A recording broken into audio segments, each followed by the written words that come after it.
नमस्कार मैत्रिणींनो, अस्मिता युनिक रेसिपीमध्ये तुमचं स्वागत आहे। तर आज मी तुम्हाला दाखवणार आहे झटपट होणारी पारंपरिक भोगीची भाजी। ह्या भाजीसाठी मी ह्या मिक्स भाज्या घेतलेल्या आहेत। सगळ्या प्रकारच्या वाटाणे, बटाटा, गाजर, छोटी वांगी, हरभरा, घेवड्याच्या शेंगा।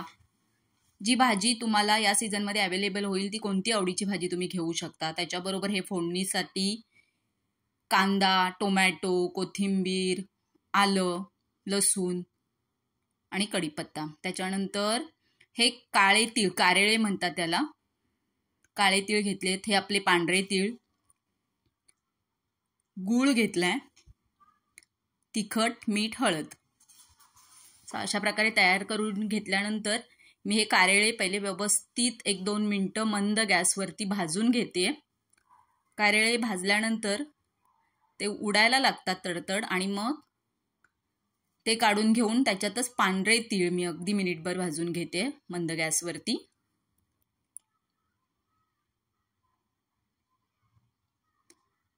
तेही काढून घेतले। त्याच्यानंतर मी कारेळे आहेत ते मिक्सरमधून असे बारीक करून घेतले, त्याची चटणी करून घेतली आहे।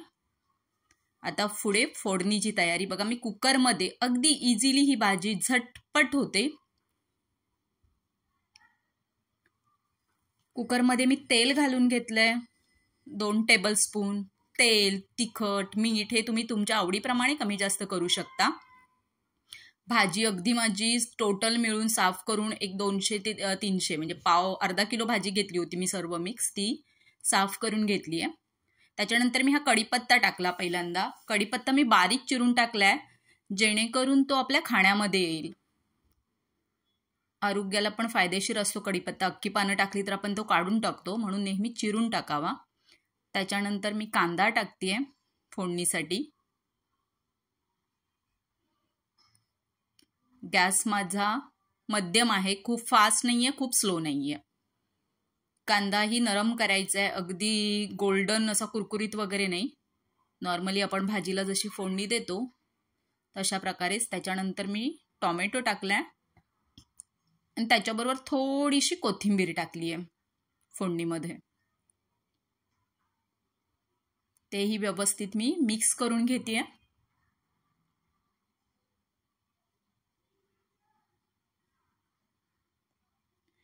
तुम्ही कारळ्याची चटणी ना नक्की टाका, त्याने टेस्ट इतकी अमेझिंग येते ना भाजीला। अर्धा चमचा मी हळद टाकलाय, तिखट मी 1 ते 1.5 चमचा टाकतेय। तुम्हाला ज्याप्रमाणे तुमच्या घरी तिखट कमी जास्त लागत असेल त्याप्रमाणे तुम्ही टाका। मीठही 1.5 चमचा आणि हे सगळं व्यवस्थित मिक्स करून घ्यायचं। मस्तपैकी तेल सुटेपर्यंत चांगलं मिक्स करून घेतलंय आणि त्याच्यात मी ही जी साफ केलेली, स्वच्छ धुवून घेतलेली भाजी आहे ती टाकली। मी छोटीशी 2-3 वांगी टाकली, ती वांगी मी अख्खीच टाकली आहे। त्याला फक्त 4 अशा खापा मारल्यात आणि टाकली आहेत त्याच्यामध्ये। 1 बटाटाही सोलून टाकलाय की जेणेकरून सगळी भाजी मिळून येईल।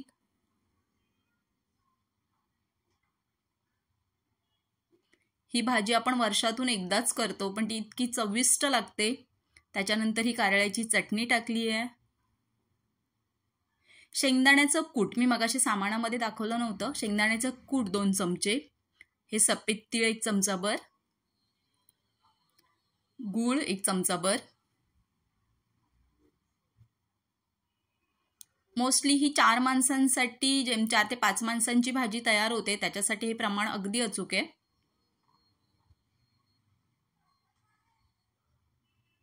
तुम्ही भाजी वेगवेगळी न आणता जर भाजीवालीकडून एकत्र भाजी अर्धा किलो आणलीत ना तर ती पण तुम्हाला कमी खर्चामध्ये भेटते। आणि हे थोडंसं मी गरम मसाला पावडर, कोथिंबीर टाकून पुन्हा सगळं व्यवस्थित एकदा मी जरा मिक्स करून घेणार आहे। आणि हे आलं किसून टाकले। माझ्या सासूबाई बोलतात की काय जर कमी राहिलं भाजीमध्ये तर एक आलं किसून टाकलं की सगळं त्याच्यामध्ये आलं। त्यामुळे आज ही भोगी स्पेशल भाजी आहे, त्यामुळे मी ती आलं किसून टाकले आणि आल्याने टेस्ट खूप छान येते। व्यवस्थित मिक्स करून घेतली भाजी आणि त्याच्यामध्ये एक छोटासा ग्लास मीन्स एक छोटा पेलाभर पाणी टाकले. व्यवस्थित मिक्स करून घ्या. आणि मी आता कुकर बंद करून घेतलाय आणि मीडियम गॅसवरती मी ह्या भाजीला 3 शिट्या काढून घेतल्यात.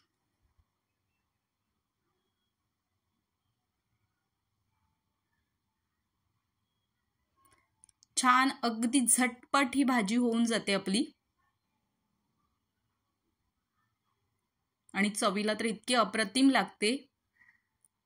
सो हे बघा, कुकर उघडून माझी भाजी रेडी आहे. तुम्हाला हा माझा जर व्हिडिओ आवडला असेल तर माझ्या चॅनलला लाईक, शेअर आणि सबस्क्राईब करा. थँक्यू.